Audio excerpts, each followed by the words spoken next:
Շնորհակալություն, որ եկել եք այսօր եւ որ միասին նշենք Տերյանի ծննդյանորը։ Ես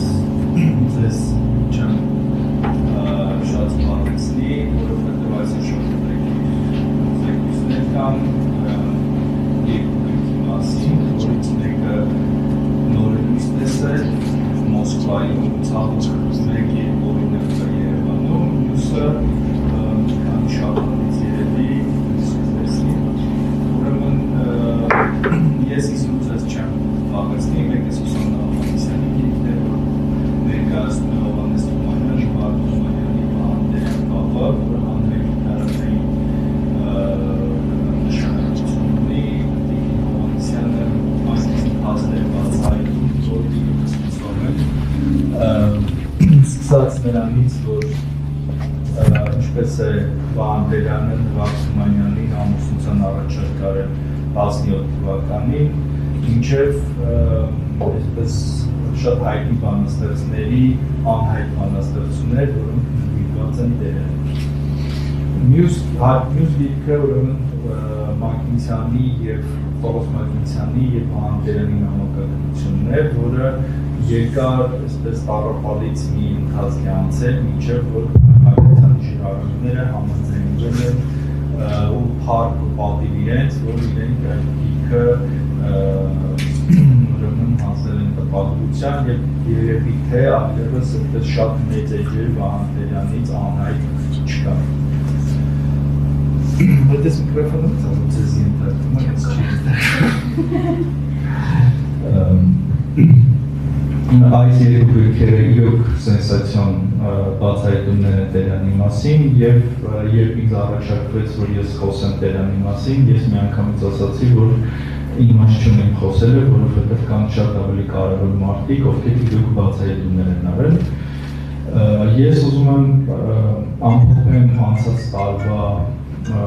ուրեմն 2025 Վահան Տերյանի համար, որը բացառիկ տարի է, 140-ամյակը։ Վստահ կարելի ասել, որ 140-ամյակը ավելի մեծ իրադարձություններ ունեցավ, քան 125-ամյակը, թե 125-ամյակին կառավարական հանձնաժողով ինչ-որ մեծ խոստումներ կային եւ այլն։ Անցած տարի, ուրեմն, ինչպես տեսակ, բացվեց Վահան Տերյանի տուն-թանգարանը, որը քանդվում էր եւ վտանգ կար, որ կարող է այդ տունը ուղղակի գոյություն չունենա, ուղղակի փլուզման եզրի ուներ ու երբ որ ջահի նախին տնօրենը Սամվել Մկոյանն ասում է, որ այսպիսի բան եք ուզում ունենք, ես չէի հավատում, որ հնարավոր է դա կազմակերպել, որ այդպիսի ահռելի աշխատանք անել, սկսած հոգեբանական այդ ներքին, չգիտեմ, բաներից, հակասություններից, որ բոլոր հայերի մեջ առկա է մինչև կոնցեպտուալություններ, թե ինչպիսին պետք է լինի դա։ Բայց փառք-պատիվ եւ Սամվել Մկոյանին եւ ջահին ամբողջությամբ գործը փառահեղ կերպով է արվել, ոչ թե արվել է եւ արդեն ես կարծում եմ, որ բոլոր կրթված, չգիտեմ, Տերյանասեր հայերը փորձում են գնալ Գանձա եւ այդտեղ շփվել ուրեմն Տերյանի պոեզիայի ու Տերյանական աշխարհի հետ։ Իսկ ինչ վերաբերում է Մակինցյանի նամակներին, իրոք սենսացիոն գիրք է, որը ոչ թե 1, 2, 3 հարցի վրա է լույս սփռում, այլ այսպես հազարավոր հարցերի վրա է լույս սփռում, իսկ անհավանական թվացող պատմություններ, բայց երևի թե ես այդքան իրավունք չունեմ դրա մասին խոսելու, լավ կլինի, որ ուրեմն պարոն Աբուշան Հակոբյանը եւ Դավիթ Գասպարյանը դրա մասին խոսեն։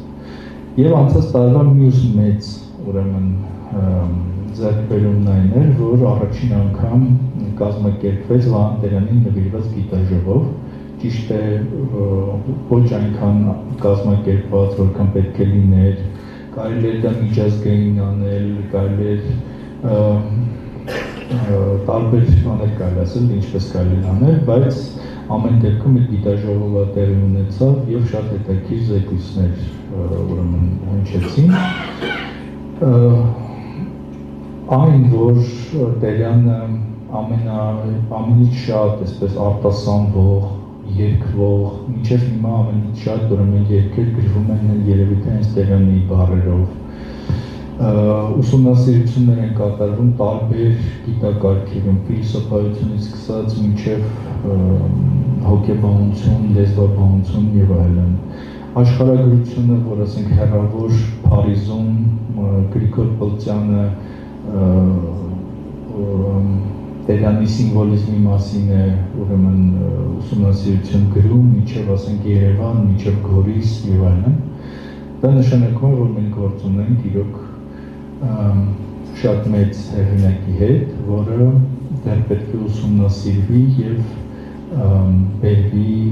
ակադեմիական մակարդակի, ինչու եմ սա ասում, որովհետեւ ցավոք սակի մինչ այժմ Տերյանի ակադեմիական հրատարակություն գոյություն չունի, Տերյանի գիտական կենսագրություն գոյություն չունի, եւ եթե ինչ-որ մեկն ուզում է իմանալ, թե ինչ արել Տերյանը կյանքը եւ գործը, միակ գիրքը 85 թվականին հրատարակված Պարտիզոնու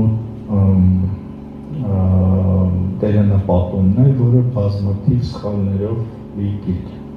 Բայց այս առաջընթացը թույլ է տալիս հուսալ, որ շուտով մենք կունենանք եւ գիտական կենսագրություն եւ երկրի ակադեմիական հրատարակություն։ Շնորհակալություն, եկեք վայելենք մեր բանախոսների խոսքը։